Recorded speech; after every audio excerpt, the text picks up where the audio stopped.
The night sky's secrets. The moon hung low in the sky, casting its soft silver glow across the world below.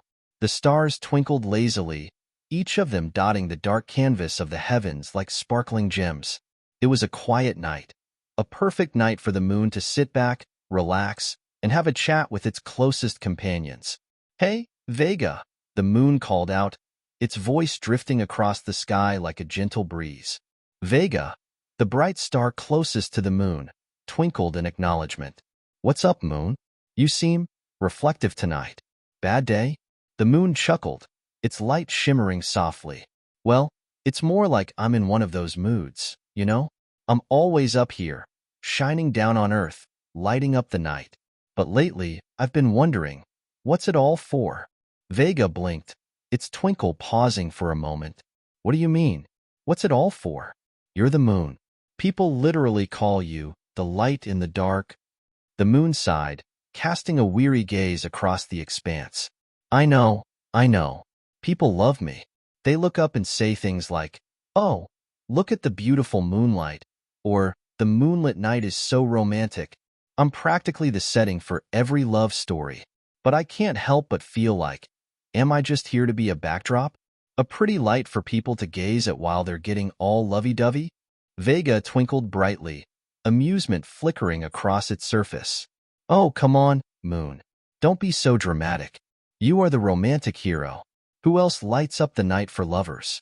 Who else creates the perfect ambience for those midnight walks along the beach?"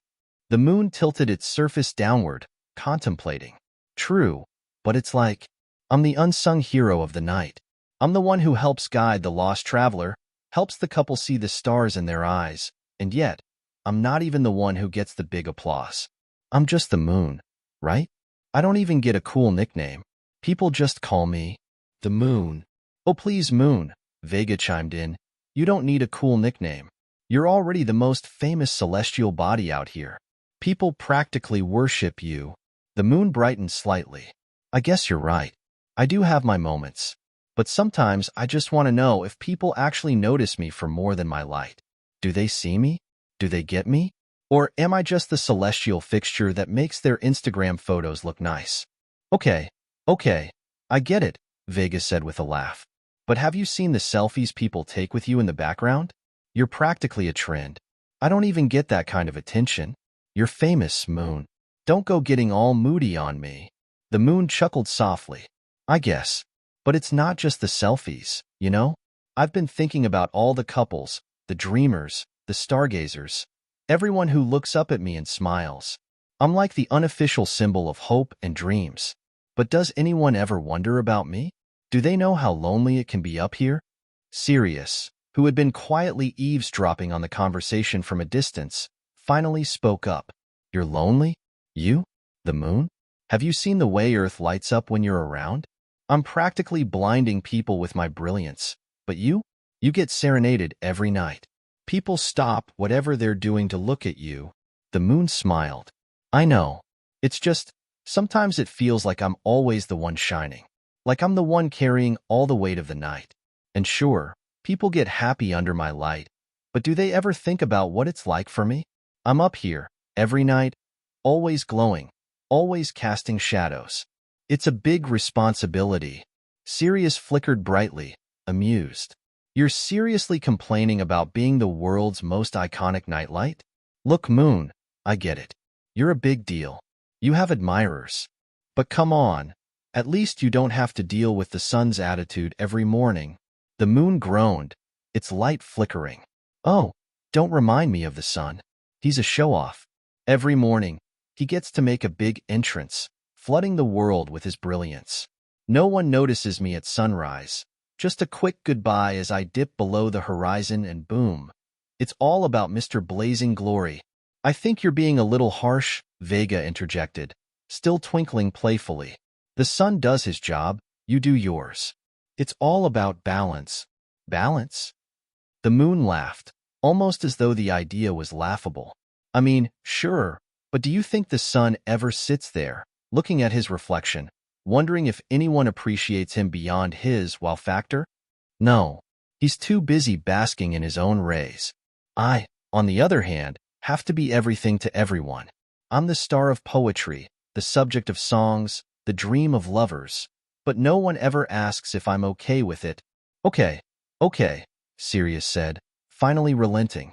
We get it, Moon. You're more than just a pretty face. But maybe you're missing the bigger picture here.